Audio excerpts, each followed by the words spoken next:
लालू यादव हो सकता है कि कहीं इनके कुछ विधायक को तोड़कर और अपना सरकार बना लें। आज की परिस्थिति में नीतीश कुमार अपना वजूद खो चुके हैं। कि ओवैसी हमारे साथ इसलिए नहीं आ सकते हैं क्योंकि बीजेपी की बी टीम है, कि आज या कल नीतीश जी की बीजेपी में वापसी होगी, नीतीश जी बीजेपी के साथ फिर से जाएंगे। तो ये उनका अपना गेम है। तो आने वाले 2029 में जो चुनाव होगा तो भारत में विपक्ष नहीं रहेगा। चिराग कुछ और दावा करते हैं, पारस जी कुछ और दावा करते हैं कि एनडीए में भी सब कुछ कहाँ ठीक है। वो कभी उपेंद्र कुशवाहा रूठ जाते हैं। भारतीय जनता पार्टी एकदम स्पष्ट तौर पर 2024 और आने वाले विधानसभा चुनाव जो है अपने बलबूते लड़ेगी। बिहार में ये कहा जाता है कि दो फोर्स जिस ओर रहेगा जीत उसी की होगी। वाकई बिहार बीजेपी इतनी सक्षम है कि दो फोर्स को अकेले हराने में कैपेबल है। 73% मुस्लिम वोट है। ओबीसी को कितना बड़ा फैक्टर मानते हैं इस सीमांचल क्षेत्र में? ओबीसी कोई फैक्टर नहीं। बी टीम कहा जाता है ओबीसी की पार्टी को, बीजेपी की बी टीम। मुफ्त मिल करके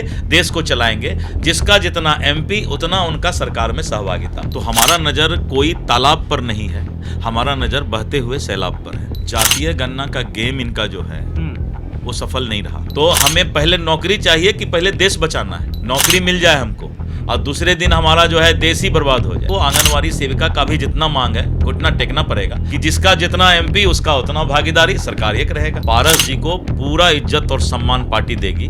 पारस जी का अपना जो भी व्यक्तिगत मामला होगा उसके लिए बीजेपी खड़ा रहेगी। मैं अपने ही के पार्टी के नेता शहनवाज हुसैन जी से 1.5 गुना ज्यादा वोट लाया। तो मैं तो कोई मुस्लिम नहीं था कि नियोजित शिक्षक को राज्यकर्मी का उन्होंने दर्जा दिया है। ये भारतीय जनता पार्टी जब इस चीज को मुद्दा बनाई तो उसके बाद उनको राज्यकर्मी का दर्जा दिया गया। इसलिए नियोजित शिक्षक सबसे ज्यादा अगर किसी को धन्यवाद दे रही है तो भारतीय जनता पार्टी को दे रही है कि चिराग पासवान जी से, जीतन राम मांझी जी से, उपेंद्र कुशवाहा जी से सीट शेयरिंग का सारा मामला। पारस जी से एक बार मैं 3 आदमी का पहले नाम ले रहा हूं कि इन 3 लोगों से जो है सीट शेयरिंग का सारा मामला पक्का हो चुका है, फाइनल हो चुका है। देखिए अभी हम किशनगंज में हैं और किशनगंज में दिलीप जायसवाल जी से मुलाकात हुई है। दिलीप जायसवाल जी के बारे में आप तमाम लोग जानते होंगे। सिक्किम के प्रभारी और बिहार विधान परिषद के सदस्य दिलीप जायसवाल जी से हम बातचीत कर रहे हैं। दिलीप जी, सबसे पहले सवाल तो यही है कि नीतीश जी को लेकर इन दिनों हर दिन चर्चा है कि नीतीश जी क्या करेंगे। आप लोग कह रहे हैं कि दरवाजे बंद हो चुके हैं अब नीतीश जी के लिए, लेकिन जो एक्शन है नीतीश कुमार का वो इसी दिशा में जा रहा है कि आज या कल नीतीश जी की बीजेपी में वापसी होगी, नीतीश जी बीजेपी के साथ फिर से जाएंगे। देखिए, भारतीय जनता पार्टी के जो वरिष्ठ हमारे नेता हैं उन्होंने स्पष्ट तौर पर कह दिया है कि नीतीश कुमार के लिए हमारा दरवाज़ा बंद है। लेकिन नीतीश कुमार जी लालू यादव जी से दबाव में नहीं रहे और बार बार इनको लगता है कि लालू यादव हो सकता है कि कहीं इनके कुछ विधायक को तोड़कर और अपना सरकार बना लें। इसीलिए राष्ट्रीय जनता दल को दबाव में रखने के लिए उनके ग्रुप के कुछ मंत्री हैं, लीडर हैं जो कि ये माहौल बना के रखते हैं कि बीजेपी के साथ फिर से दोस्ती हो सकती है। तो ये उनका अपना गेम है।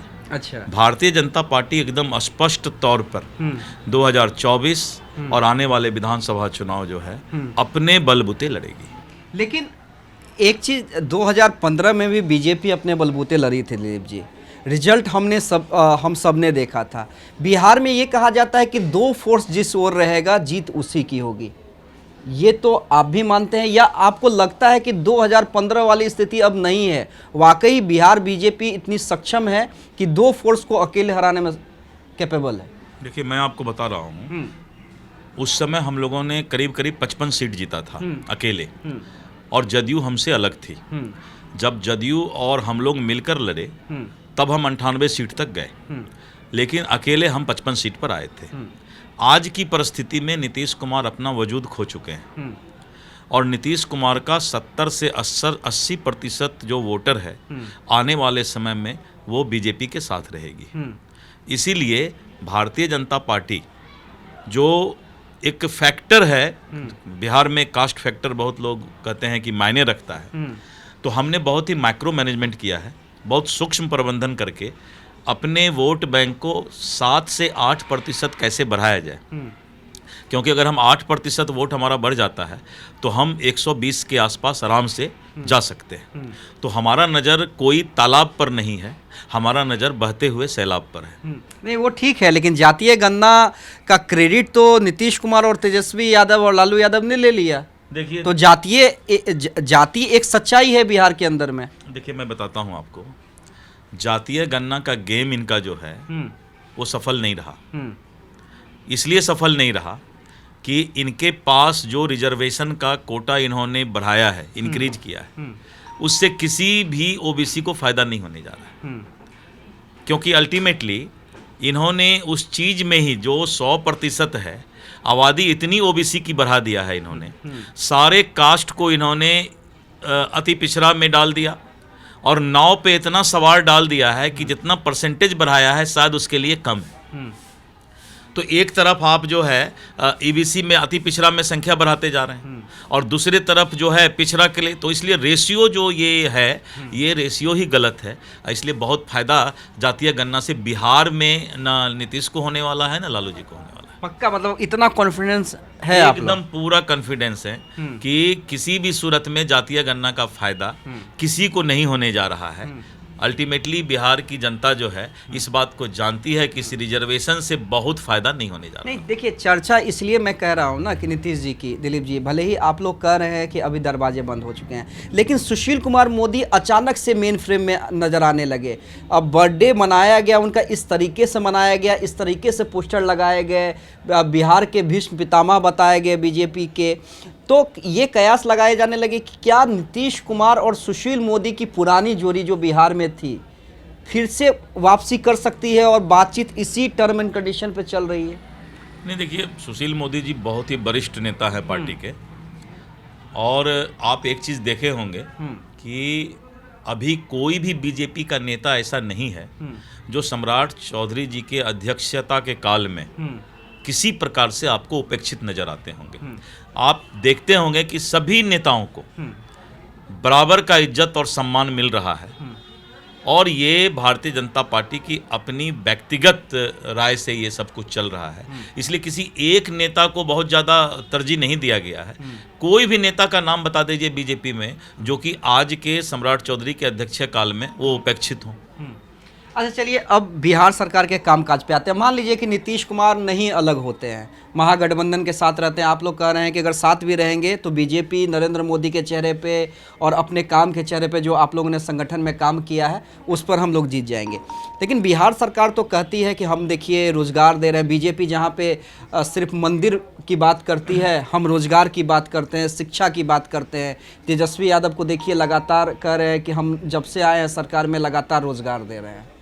देखिए, यही प्रकार की बात जो है छत्तीसगढ़ में भूपेश बघेल कर रहे थे। भूपेश बघेल एक तरफ कह रहे थे कि हम किसानों को जो है उनका धान खरीद में जो है सबसे ज़्यादा उनको फ़ायदा हम दे रहे हैं, दूसरे तरफ रोज़गार और सब चीज़ की बात कर रहे थे। लेकिन जनता इस बात को जानती है कि इस देश को अगर कोई आज के दिन में, भविष्य में क्या होगा नहीं कह सकते हैं, जो आज का समय है उसमें भारतीय जनता पार्टी ही एक ऐसी पार्टी है जो इस देश के हित में काम कर रही है। नौकरी मिल जाए हमको और दूसरे दिन हमारा जो है देश ही बर्बाद हो जाए, तो हमें पहले नौकरी चाहिए कि पहले देश बचाना है। इसीलिए ये बेरोजगारी की बात, जातिवाद की बात, ये तो तब होगा जब देश बचेगा।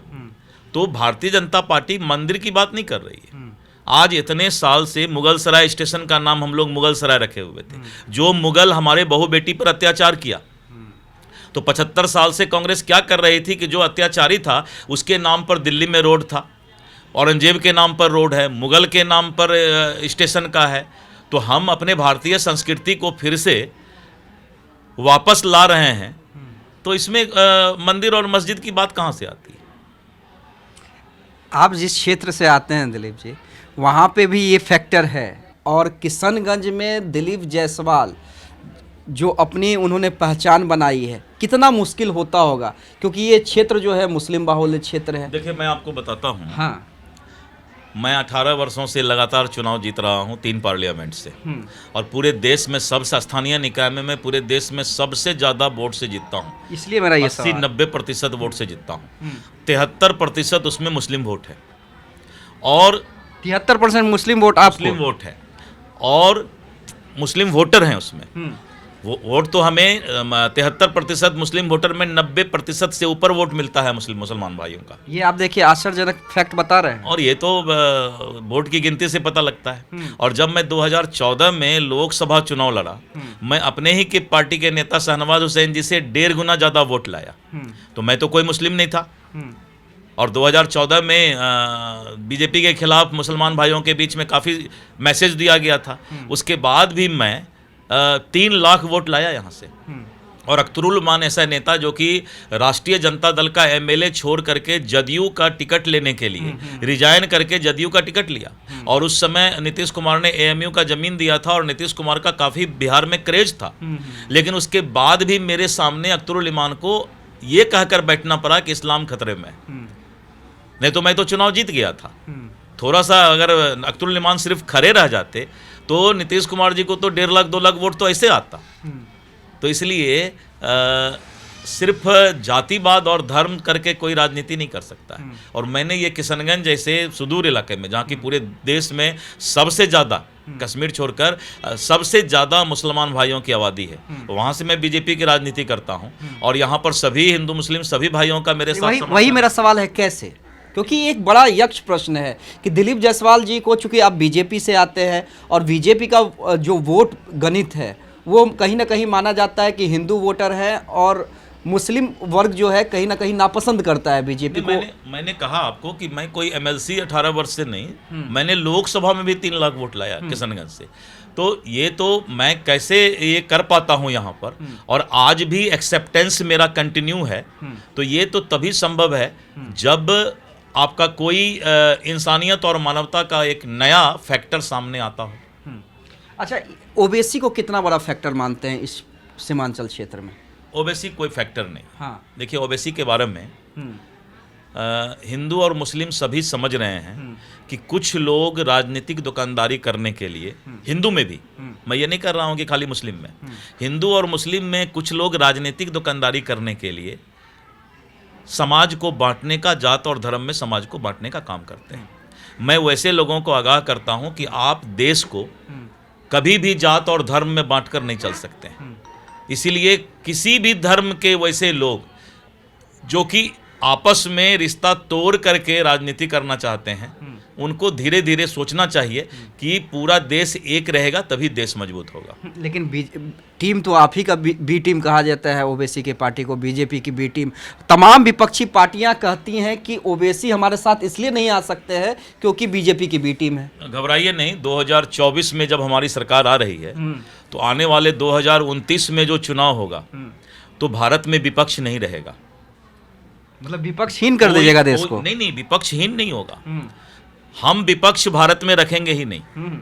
जिसका जितना एमपी जीत कर आएगा उसको उतना सहभागिता सरकार में मिलेगी। कोई विपक्ष नहीं होगा, सभी एक दल के एक मुश्त मिल करके देश को चलाएंगे। जिसका जितना एमपी उतना उनका सरकार में सहभागिता। देखिए, बड़ी बात कह रहे हैं आप, बहुत बड़ी बात मैं बोल रहा हूं। मतलब ये मतलब अपने आप में एक इतिहास होगा, ऐसा कल्पना या परिकल्पना शायद किसी ने न किया। पूरे दुनिया में 140 करोड़ और सबसे ज़्यादा आबादी वाला देश ये आने वाले 2029 में बताएगा कि हमारे यहाँ जिस तरह ये लोग जातिगत गणना में बोलते हैं ना कि जिसका जितना संख्या उतना भागीदारी, तो सरकार में भी इनको तब तैयार होना होगा कि जिसका जितना एमपी उसका उतना भागीदारी, सरकार एक रहेगा। अच्छा, अब थोड़ा बिहार की ओर फिर से मूव करते हैं। आपने एक मुद्दा लगातार बिहार विधान परिषद में उठाया था, आंगनबाड़ी सेविकाओं का। उसके बाद लगातार प्रोटेस्ट हमने देखा, लाठीचार्ज भी देखा। सरकार ने जो फिर उनके लिए किया, क्या उससे आप संतुष्ट हैं? देखिए, मैं बताता हूँ, मैं चूँकि सदन में मुख्य सचेतक भी हूँ पार्टी का, विरोधी दल का। हमने सिर्फ आंगनबाड़ी का ही मामला नहीं उठाया था, नियोजित शिक्षक का भी उठाया था। और आज सरकार को घुटना टेकना पड़ा हाँ, कि नियोजित शिक्षक को राज्यकर्मी का उन्होंने दर्जा दिया है। ये भारतीय जनता पार्टी जब इस चीज को मुद्दा बनाई, आज तक जो है नियोजित शिक्षक बहुत दिनों से आंदोलनरत थे, लेकिन उनकी बात नहीं सुनी गई थी। लेकिन जब भारतीय जनता पार्टी ने ये मुद्दा उठाया तो उसके बाद उनको राज्यकर्मी का दर्जा दिया गया। इसलिए नियोजित शिक्षक सबसे ज़्यादा अगर किसी को धन्यवाद दे रही है तो भारतीय जनता पार्टी को दे रही है। उसी तरह आंगनवाड़ी का मुद्दा जो है, आंगनवाड़ी सेविका का मुद्दा भी हमारे महिलाओं का, सरकार कहती है कि हम महिलाओं का बहुत सम्मान करते हैं, लेकिन आंगनवाड़ी सेविका में तो कोई मर्द है नहीं, महिला हैं, तो महिलाओं को भी सम्मान से जीने का तो हक है। इसलिए सरकार को आंगनवाड़ी सेविका का भी जितना मांग है घुटना टेकना पड़ेगा। अगर आपको भारत सरकार से कुछ रेशियो बढ़ाना है, मदद, चूंकि आंगनवाड़ी सेविका में केंद्र सरकार और राज्य सरकार दोनों की राशि मिलकर उसको मिलता है, तो आप केंद्र सरकार से मांग कीजिए और आंगनवाड़ी सेविका का सारे मांग जो है मान्य होंगे। यानी आप कह रहे हैं कि अगर मान लीजिए महागठबंधन सरकार नहीं मानती और बीजेपी सत्ता में आती है तो आंगनबाड़ी सेविकाओं की जो भी मांग है वो बीजेपी सरकार पूरी करेगी?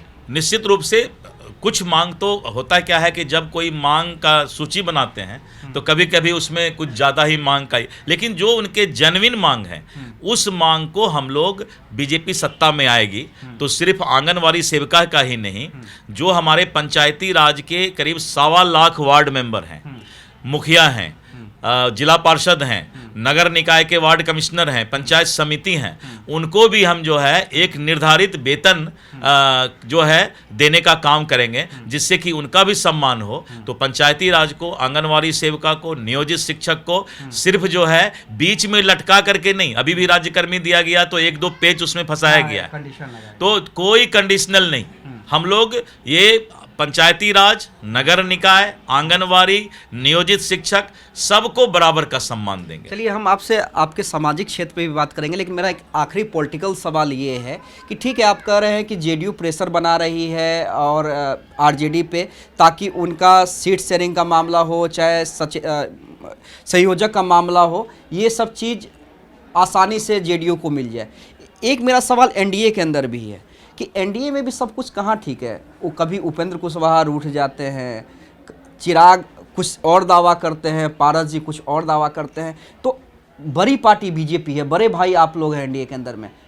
टेबल टॉक कहाँ हो रहा है एनडीए के अंदर में भी कि तमाम सहयोगी दल से बैठे और इन जो भी मामले हैं उसे जल्दी से जल्दी निपटारा करें? मैं आपको बता देता हूँ कि चिराग पासवान जी से, जीतन राम मांझी जी से, उपेंद्र कुशवाहा जी से सीट शेयरिंग का सारा मामला, पारस जी से, एक बार मैं 3 आदमी का पहले नाम ले रहा हूं कि इन 3 लोगों से जो है सीट शेयरिंग का सारा मामला पक्का हो चुका है, फाइनल हो चुका है। पारस जी का जहां तक सवाल है, पारस जी को पूरा इज्जत और सम्मान पार्टी देगी और पारस जी का अपना जो भी व्यक्तिगत मामला होगा उसके लिए बीजेपी खड़ा रहेगी।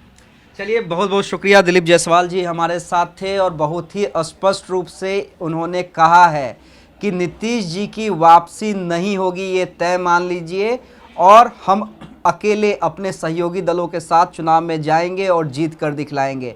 और सबसे बड़ी बात जो इन्होंने कही है, ध्यान से सुनिएगा, कि चिराग पासवान, उपेंद्र कुशवाहा और जीतन राम मांझी से सीट शेयरिंग फाइनल हो चुका है, पारस जी को भी सम्मान मिलेगा। आप कयास लगाते रहिए। धन्यवाद।